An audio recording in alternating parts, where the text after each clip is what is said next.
Okay, so welcome back to the channel, and in today's video I want to talk about Martine Rose, but specifically Martine Rose's involvement in Balenciaga. And this was actually inspired by an Instagram post I made about Martine Rose, and I was talking about some of the stuff she did at Balenciaga, and in response a lot of people sent me messages like, oh, I didn't even know she was at Balenciaga. So I was like, oh, that's interesting, let's talk about it. So if you don't know who Martine Rose is, she's a London-based fashion designer, and she launched her eponymous label in 2007. But that was not the first brand she ever had.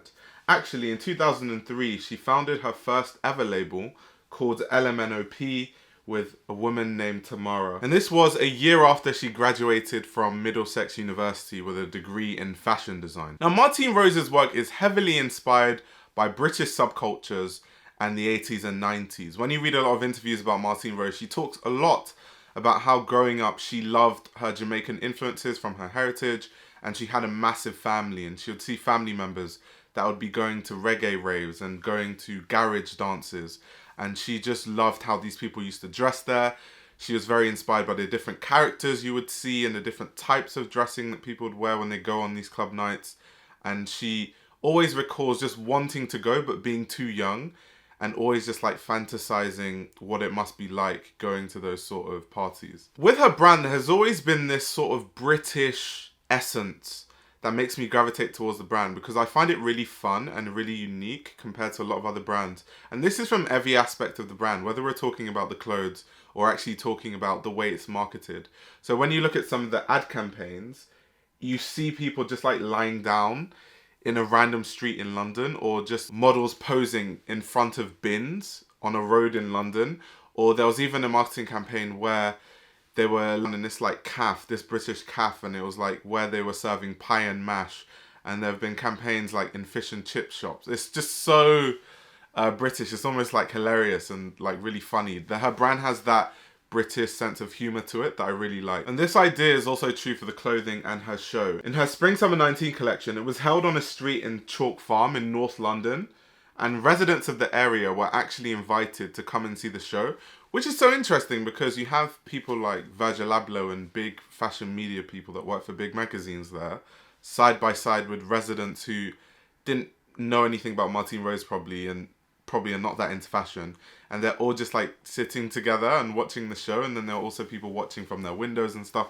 I really like that energy in fashion, that sort of democratization of fashion, because sometimes a lot of shows, they seem a bit too exclusive to a point where it gives you a feeling of like elitism, whereas Martine Rose, she holds her shows in interesting places, whether it's in a rock climbing centre or in a random market in London, or in this case in North London on a street. This collection was heavily inspired by 90s garage rave. When you look at everything in the collection, from the baggy jeans to the flares, the scuffed trainers, polo shirts, Hawaiian shirts, football jerseys, people wearing sunglasses indoors, printed tops. These are all elements you would see quite easily in a 90s garage rave. And while, yes, this time was before my time, I will admit, but I have gone back and I have watched a lot of garage raves in the 90s, and I've also been to garage raves, obviously more modern ones, not at the peak of garage and, you know, jungle music and stuff. That was all in the 90s. In an interview, she described this collection as a love letter to London, which makes a lot of sense. When you look at some of the clothing, there were even prints that alluded to the inspiration to this collection. Like there were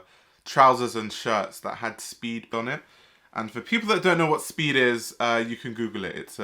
It's an interesting drug. One of the pieces in this collection that I really liked was this patchwork shirt that was actually a print of different rave flyers all sewn together, but the rave flyers were printed on different types of fabric. So then you have this patchwork shirt with a multitude of different fabrics and all these prints. It has this like DIY sort of rave aesthetic that seriously reminds you of the 90s. In other collections like the Spring Summer 20 collection, which I have reviewed in depth, so definitely check that video out, that was more inspired by the politics of the UK with Brexit, and she was also talking about different subcultures, whether we're talking about like businessmen and how they used to dress in the 80s, or the New Edwardians and those kind of things. So really, Martine Rose's aesthetic is very informed by British culture, her Jamaican heritage, and just things that happen politically and socially in the UK, and she likes to comment on it. But one thing I think with Martine Rose that is not talked about as much is she literally pioneered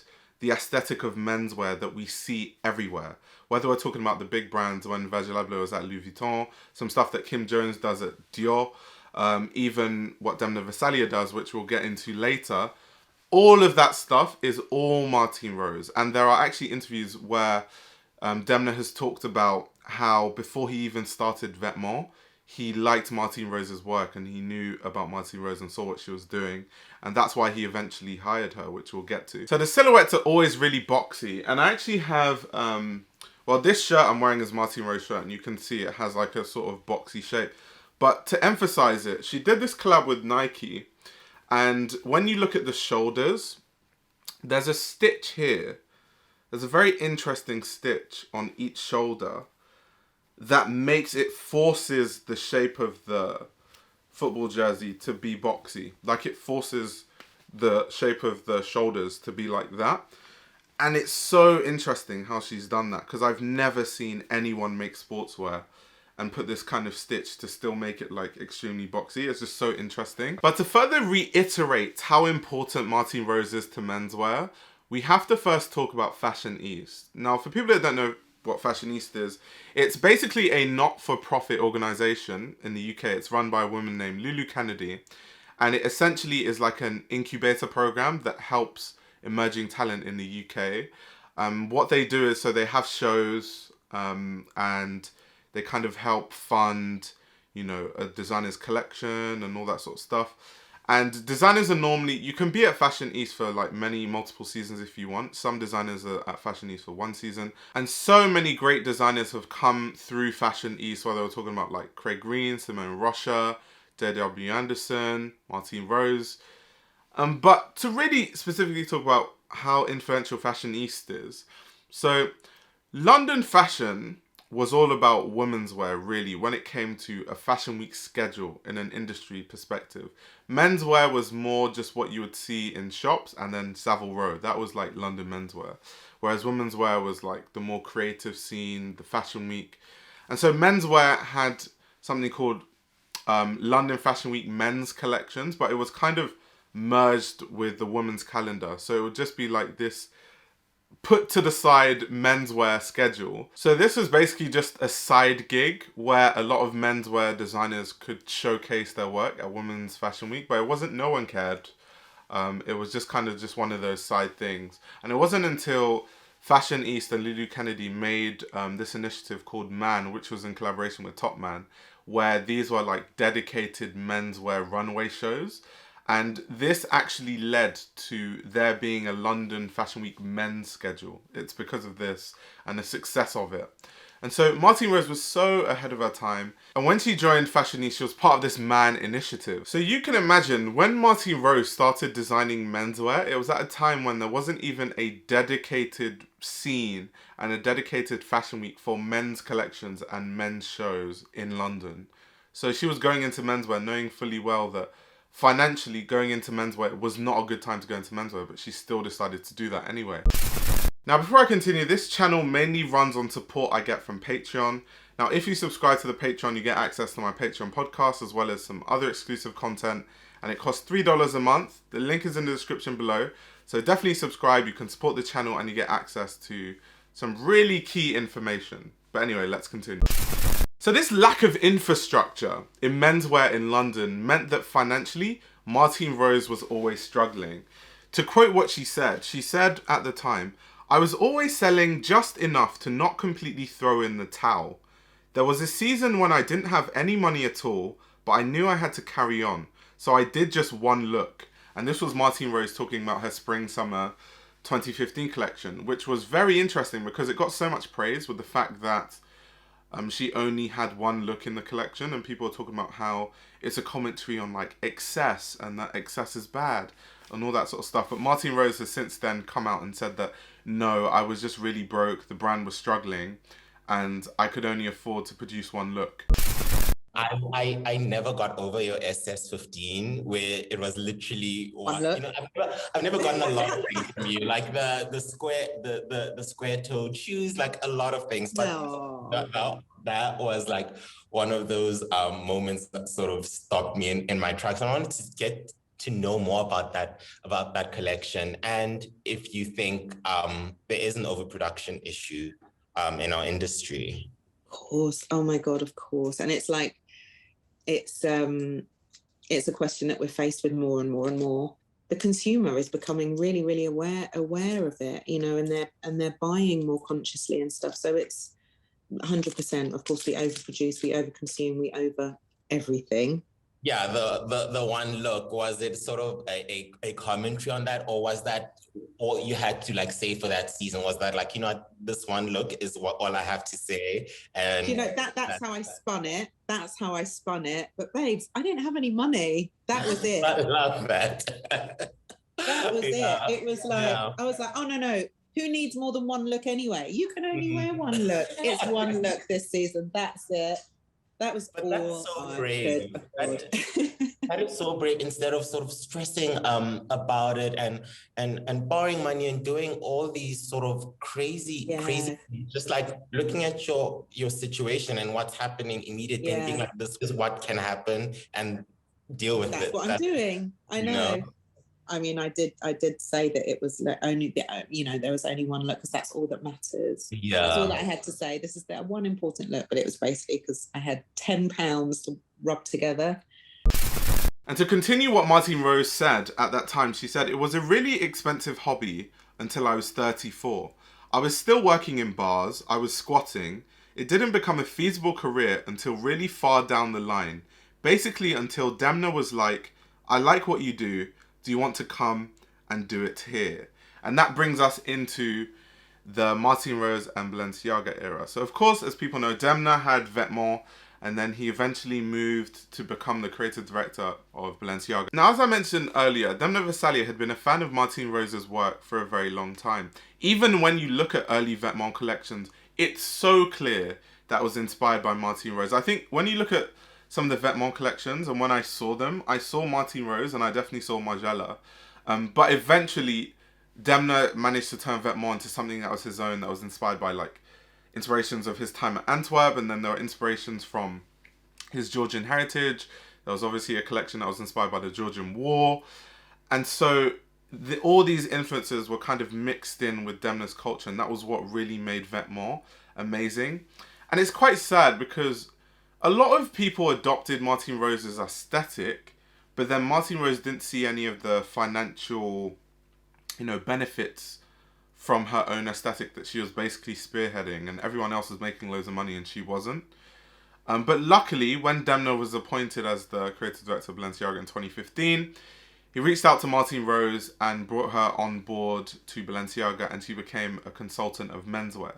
In an interview, Demna Gvasalia actually said that the menswear at Balenciaga was quite boring and it was sort of an afterthought to the women's wear, which was the main thing. And he wanted to bring on a dedicated menswear designer who could actually bring some narrative and story to the collection. And this time at Balenciaga is really what catapulted Martine Rose to the next level. Because some of the most successful collections, menswear collections from Balenciaga, have been under Martine Rose. Like that Bernie Sanders Triple S collection, that was when Martine Rose was a consultant at Balenciaga. The earlier collections with the really oversized, boxy, exaggerated silhouettes, those were the Martine Rose menswear collections. And it's funny because people associate that aesthetic with Demna Gvasalia, but it's actually Martine Rose's aesthetic. It's just that Demna is more famous, and Demna is the creative director of Balenciaga, so that's what more people see, and then they just assume that's like Demna's aesthetic, but it's actually just Martine Rose. And it was Martine Rose in the early time that was actually like basically consulting for the menswear and single-handedly creating the narrative for those collections. And after the Balenciaga gig, she had about 140 stockists worldwide, and her brand was making loads of money, and the publicity that the Balenciaga gig brought was amazing for the brand. Even if in the public eye, a lot of people didn't know that she was at Balenciaga, in terms of like in the industry, people that would make money, people that own the stores, they took notice of her. and a lot of people started to buy her clothing. And this is also what led to the collaboration with Nike, which has been long-standing. They've had so many different footwear and clothing collections, and she has also had a collaboration with Napa Piri. I know that Balenciaga had an, you know, well, it's true. It's true. You working at Balenciaga, you think that kind of like skyrocketed the cachet of your brand name? You were already in the same retailers. You're on Matches, Farfetch. 100% know that. Maybe not for the core people that have known about me since 2007. It shone a new light on me. I was sitting in showrooms for 10 years watching buyers literally like flick their hair and walk past me. And you know what I mean? Like, what the fuck is that shit? Yeah. And it wasn't until, I honestly, literally soul destroying, trying not to look crushed every single time. Like, hi, you know, just me again, selling, like just here for fun. Watching all of my like lovely other, you know, menswear designers around me, like literally. And this season I did Balenciaga, it was like so you talked about it. Complete U-turn. So that doesn't mean that there are people that have supported me and known about it from the beginning, and that's different. But in terms of sort of a commercial like attention, that happened after Balenciaga, 100%. Because it was talked about in the press. Well, because I got validated. But what I'm saying is, people hire consultants and people all the time, and you don't know that. But you working at Balenciaga was a consumer-facing thing. Yeah, but that's because also Demna wasn't like, and I, you know, this is undercover. He was just like, talk about it. You actually opened more accounts from that. Yeah, that job. Oh yes, but I'm buyers that had blanked me.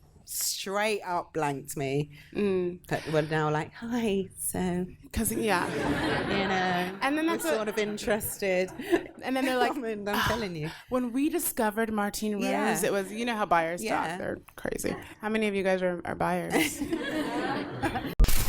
Now, to end the video, I thought it would be really good to talk about a Lulu Kennedy quote when she was asked why Martine Rose hasn't seen the same amount of financial success that a lot of brands that have copied her aesthetic have.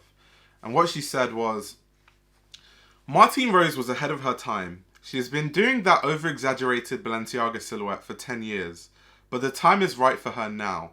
All the original signature elements of Rose's work, including short torsos, flared trousers, oversized denim, droopy shoulders, bomber jackets, and sportswear references, have become part of a shared fashion language, now spoken by everyone from Louis Vuitton to Dior. So on that note, let me know what you think about Martine Rose's work, and definitely check out my review of her Spring Summer 20 collection. I did that about 3 to 4 years ago, but it's really in depth and it gives you a very good understanding of Martine Rose's actual design aesthetic from a more broad perspective. Thank you very much for watching, and I'll be back with another video very soon.